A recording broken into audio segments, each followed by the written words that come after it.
నమస్తే. Welcome to Sri media. నేను మీ విష్ణుప్రియ. 2025 సంవత్సరంలో మన రాశి ఫలాలు ఎలా ఉన్నాయి? 12 రాశుల వారికి ఎవరెవరికి ఏ విధంగా ఉంది? ఈ నూతన ఆంగ్ల సంవత్సరంలో ఏ రాశి వారికి ఎలా ఉండబోతుందో ఇప్పుడు తెలుసుకుందాం. మనతో పాటు ఉన్నారు గురువుగారు లక్ష్మీనారాయణ గారు. గురువు గారితో మాట్లాడి 12 రాశుల వారి యొక్క రాశి ఫలాల గురించి సవివరంగా తెలుసుకుందాం. నమస్తే గురుగారు. నమస్కారం. 2025 సంవత్సరం సాధారణంగా అయితే మన తెలుగు పంచాంగం కాదు, కానీ నూతన ఆంగ్ల సంవత్సరం కదా. ఈ సంవత్సరంలో 12 రాశుల వారికి ఎలా ఉందో ఒకసారి తెలుసుకుందాము గురుగారు. ముందుగా మేష రాశి వారికి. శ్రీ గురుభ్యో నమః. హరి ఓం.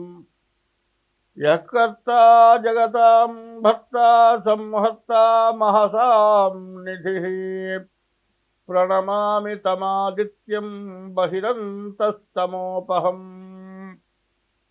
ఆదిత్యోర్కోరవిర్భానుర్భాస్కరశ్చ దివాకరః మార్తాండః సవితా హేళిస్తీక్ష్ణంశుర్మిహిరో రవిః. అసలు సంవత్సరాది అంటే ఏమిటని కావాలి మనకు. సంవత్సరాది అంటే యుగాది అంటున్నారు. యుగాది అనే దానికి అర్థం ఏంటంటే యుగంలో మొట్టమొదటిది యుగాది. అంటే కలియుగం అంటూ ప్రారంభమైంది ఎలాగైతే మనకు లెక్క, అది మనకు సంవత్సరాది. అయితే శాస్త్రం ఉంది, పిల్లపోయినా కూడా పీటి కంప పోలేదని శాస్త్రం. ఇదివరకు మనకు తిథి వారం నక్షత్రం అవే అలవాట్లో ఉన్నాయి. ఇప్పుడు ఏమైందంటే ఇంగ్లీష్ వాళ్ళు వచ్చిన తర్వాత ఇంగ్లీష్ నెలలు ఇంగ్లీష్ తారీఖులు అలవాటు పడిపోయినారు. మరి జనవరి 1 వచ్చిందంటే విపరీతమైన పండుగ. ఆ పండుగ ఎంతవరకు వస్తుందంటే లైట్లు వెళ్ళిపోతున్నాయి, రోడ్డు మీద బ్రాందీ బాటిల్స్ వెళ్ళిపోతున్నాయి. అది కాదు పండగ. దీన్ని పండగగా మా బొట్టి వాళ్ళు ఎవరు కూడా సంవత్సరాది పండగగా పరిగణించము. కానీ అందరూ దాంట్లోకి వచ్చారు కాబట్టి దాంట్లో నుంచి చెబితేనే కానీ జనానికి అర్థం కాక తప్పనిసరి చెప్పాల్సి వస్తుంది. జనవరి 1వ తారీఖు నుంచి 30వ తారీఖు వరకు 2025 జనవరి 1వ తారీఖు దగ్గర నుంచి 30వ తారీఖు వరకు 1వ రాశి మేష రాశి ఫలితాలు చెప్పుకున్నాం. దీనికి ముందుగా, ఎందుకంటే సంవత్సరం మీ అందరికీ కొత్త సంవత్సరం కాబట్టి దాన్ని ఉపోద్ఘాతం అంటారు. సంవత్సరం అంటే ఫలితం ఏమిటనేది మనం ముందుగా తెలుసుకోవాల్సిన అవసరం చాలా ఉంది. 2024, 2025, 2026 ఎట్లా ఉందంటే అతని కంటే ఘనుడు ఆసంట మల్లయ్య అని శాస్త్రం. అంటే పనికిరాని వాడు ఉన్నాడు, వాడికంటే తర్వాత వాడు ఇంకా పనికిరాని వాడట, వాడికంటే తర్వాత ఇంకా మూడోవాడు ఇంకా పనికిరాని వాడట. అట్లాగే 24, 25, 26 సంవత్సరాలు కూడా పూర్తిగా చెడుగా ఉన్నాయని చెప్పాలి. రకరకాలైన ఇబ్బందులు, రకరకాలైన సమస్యలు, రకరకాలైన బాధలు, ఆ బాధలు తీరనటువంటి బాధలు బాగా ఎక్కువగా వచ్చేటట్లుగా వివరంగా కనపడుతుంది. ఎట్లా అనేది అర్థం కావాలి అంటే నవగ్రహాల్లో 9 గ్రహాల్లో కొన్ని పాపగ్రహాలు, కొన్ని శుభగ్రహాలు ఉంటాయి. అయితే శుభగ్రహాలు ఎక్కువ ఇప్పుడు నవనాయకులు అంటారు. అట్లాగే మనకు పార్లమెంటు మెంబర్లు, వాళ్ళల్లో రాష్ట్రపతి, వాడు ప్రధానమంత్రి, అట్లా మంత్రులు ఎట్లా ఉంటారో అట్లాగే నవనాయకుల్లో ఒక్కొక్కరికి ఒక్కొక్క పదవి వస్తుంది. అట్లాగే ఈ సంవత్సరాల్లో 24, 25, 26 సంవత్సరాల్లో మరి పాపగ్రహాలకి పదవులు ఎక్కువగా ఉన్నాయి. పాపగ్రహాలకి పదవులు ఎక్కువగా ఉండటం చేత మరి పాపకృత్యాలే ఎక్కువగా జరుగుతాయి అని చెప్పాలి. ఎందుకంటే పిల్లికి చెలగాటంట, ఎలుక్కి ప్రాణసంకటంట. ఎలుకని పిల్లి తింటుందండి, తినేది ఉనికిని తినచ్చు కదా. దాన్ని అటు పరిగెత్తిస్తుంది, ఇటు పరిగెత్తిస్తుంది, దాంతో ఆడుతుంది, ఆ తోక పట్టుకుంటుంది, ఈసెంట్ ఆలకేసుకుంటుంది.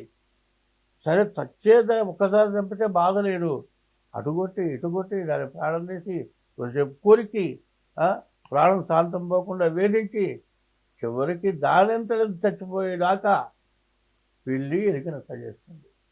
అది పిల్లికి చెలగాటం, ఎలికి ప్రాణ సంకటం అంటారు. ఇప్పుడు కూడా మన పరిస్థితులు దేశంలో ఈ నవనాయకుల ఫలితాల వల్ల సమస్యలు బాగా ఎక్కువగా వచ్చే పరిస్థితులు బాగా ఎక్కువగా కనపడుతూ ఉన్నాయి. ఆ పరిస్థితులు అధిగమించాలి అంటే మాకు కొన్ని రకాలైన పద్ధతులు అవలంబించాలి. ఇప్పుడు నీళ్లు లేవనుకోండి, తడిగుడ్డ పెట్టి ఒడిదుట్టుకుంటున్న వాళ్ళు చాలామంది ఉన్నారు కొన్ని దేశాల్లో.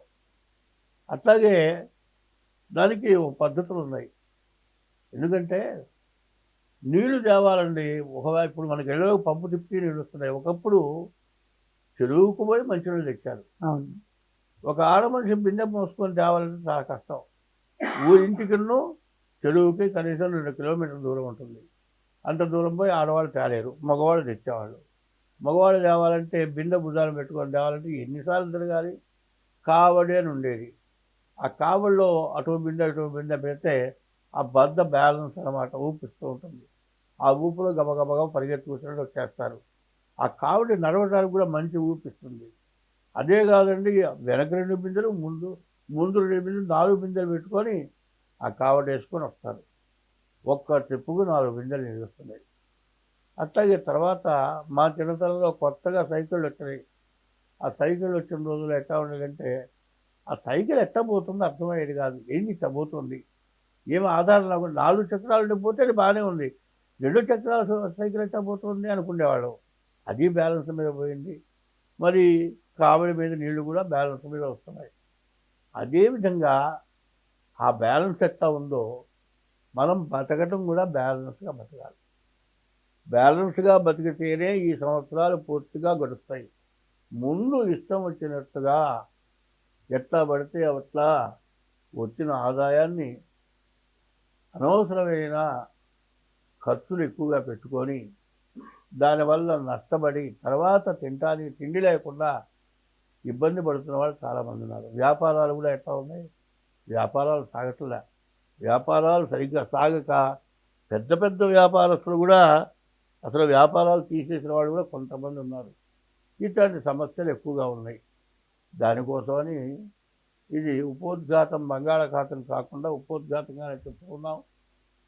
అందువల్ల ఏంటంటే ప్రతి వాళ్ళు కూడా జాగ్రత్త అనేది చాలా అవసరం.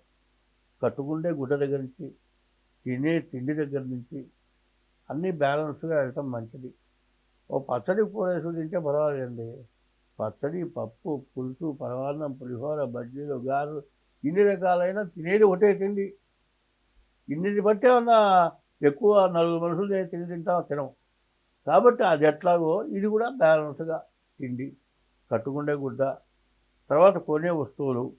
ఇప్పుడు ఫ్యాన్సీ ఐటమ్స్ ఉన్నాయండి, సోఫాలు ఉన్నాయి, మంచాలు ఉన్నాయి, కాస్ట్లీ రకాలు ఉన్నాయి, ఇట్లా రకరకాలుగా కొనుక్కుంటున్నారు. అయితే ఈ కాస్ట్లీ వస్తువులు ఎట్లా ఉన్నాయంటే ఫ్యాన్సీ ఐటమ్స్ బయటకు పెట్టి వచ్చేప్పటికల్లా సోఫా ₹1,00,000 సోఫా కూడా ఉంది, మంచం కూడా 10 లక్షల మంచం కూడా ఉంది. కొనుక్కొని బయట పెడతామండి. మనకు వద్దనుకుంటే 10 లక్షల మంచాన్ని 10,000 కూడా కొనేవాడు ఉంటాడు. షాపు వాడిని తీసుకోవాలంటే వాడు తీసుకోడు.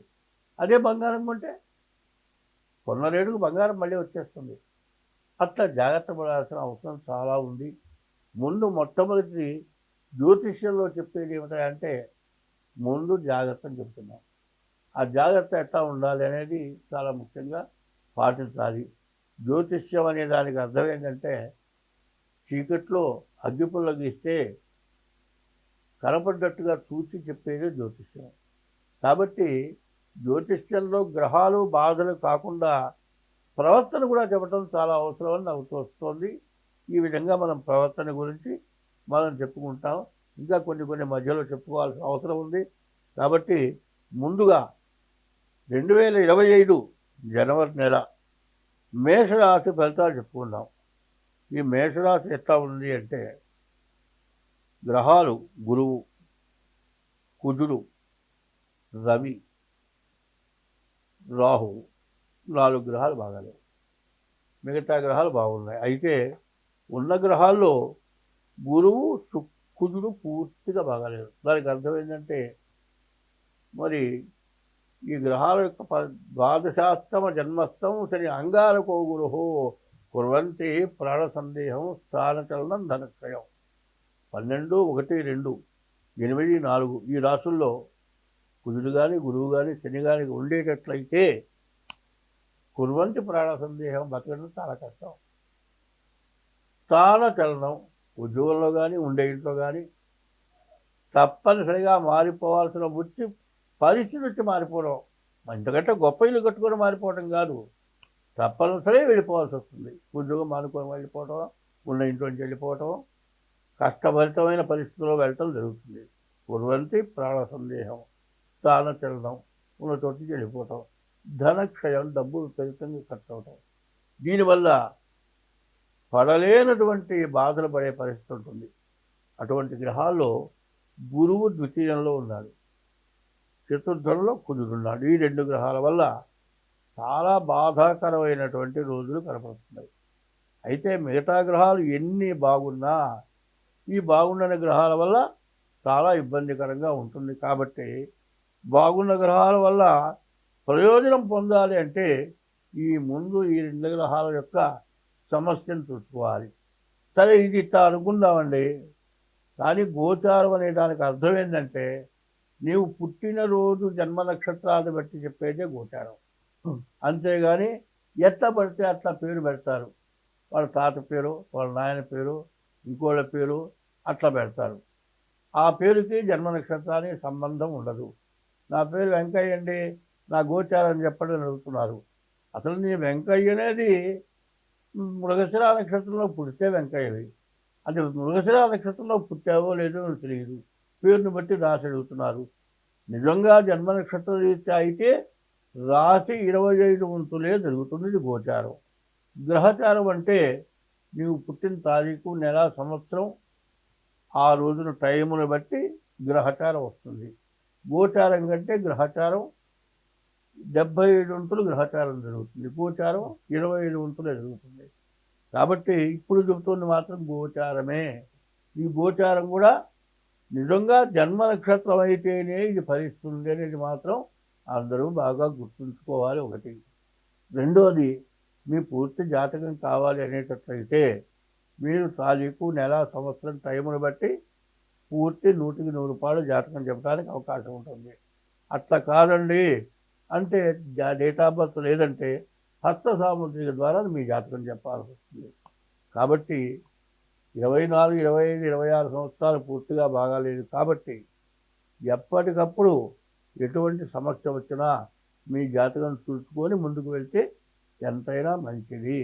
అట్లా కాని పక్షంలో పూర్తిగా ఇబ్బందులు పడిపోయి చాలా నష్టపడి ఉన్నదంతా కోల్పోయి బతకడానికి మార్గం లేక ఇబ్బంది పడే పరిస్థితులు వస్తున్నాయి. కాబట్టి ఎవరికి వాళ్ళు ముందుగా మీ జాతకం చూపించుకొని దానికి ఏదైనా పరిహారాలు ఉంటే చేసుకోవడం చాలా మంచిది. కాబట్టి ఇప్పటి పరిస్థితుల్లో ముందు ఈ మేషరాశి వాళ్ళు ముందు మీ డేట్ ఆఫ్ బర్త్ ద్వారా కానీ హస్త సాముద్రిక ద్వారా కానీ మీ జాతకం చూపించుకోవడం చాలా అవసరం. తర్వాత మరి వివాహం కావాల్సిన వాళ్ళకి వివాహం అవటానికి బాగా అవకాశం ఉంది.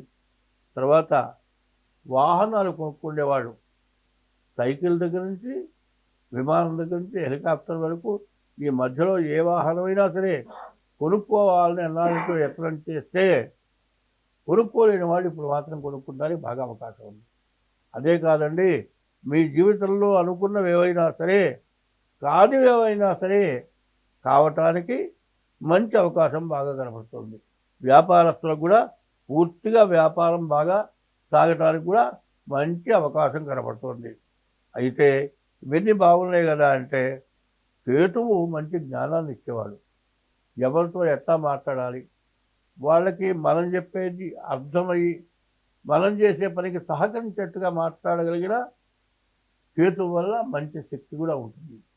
ఎన్ని ఉన్నాయంటే అంగట్లో అన్నీ ఉన్నాయి, అల్లు నోట్లో తేనె ఉన్నది అన్నట్లుగా గురువు కుజుడు బాగా ఇబ్బంది పెట్టే పరిస్థితిలో ఉన్నారు. కాబట్టి ఈ రాశి వాళ్ళు మీ జాతకాన్ని చూపించుకోవడం చాలా అవసరం. కాబట్టి ప్రతిదీ బాగున్నది బాగుండలేదు అంటాం కాదు. మన శరీరంలో 9 భాగాలు ఉన్నాయి, 9 రంధ్రాలు. పుట్టడం 9 నెలలకు పుట్టాము. 2 కళ్ళు, 2 ముక్కులు 4, 2 చెవులు 6, నోరు ఒకటి 7, ఒంటరి పోయిన ఒకటి, లెట్రిన్ ఒకటి, మొత్తం 9 రంధ్రాలు. ఒక కన్ను కనపడకపోతే ఇబ్బంది అవుతుందా కాదా? ఓ చెవి కనపడ 2 చెవుల్లో ఒక చెవి కనపడకపోయినా ఇబ్బందే. మరి ముక్కుల్లో గాలి పీల్చలేకపోయినా ఇబ్బందే. ఇందులో ఈ 9 రంధ్రాలకి 9 రకాల సమస్యలు వస్తాయి కాబట్టి 9ంట్లో ఏది పని చేయకపోయినా ఇబ్బందే కాబట్టి మరి 9ంట్లో 2 బాగాలేవు. ఈ రెండింటిని మాత్రం జాగ్రత్తగా చూసుకోవాల్సిన అవసరం ఉంది. ఈ రెండిట్లో జ్ఞానేంద్రియాలు అంటారు. జ్ఞానేంద్రియాలు 7: కళ్ళు, ముక్కులు, నోరు, చెవులు. ఇవి మొత్తం జ్ఞానేంద్రియాలు. ఈ జ్ఞానేంద్రియాలు ఎట్లా ఉంటాయంటే తెలిసిన మనిషేనండి. ఒక ముసుగేసి తీసుకొచ్చి వీళ్ళు ఎవరంటే ఏమైనా చెబుతామో చెప్పలేము. బాడీ మొత్తం కనబడుతుంది కానీ మొహం కనపడకపోతే మనం గుర్తించలేము. అట్లాగే ఈ జ్ఞానేంద్రియాలైనటువంటి వాటిల్లో బాగా ఇబ్బంది కలిగేటువంటి లక్షణం ఉంది.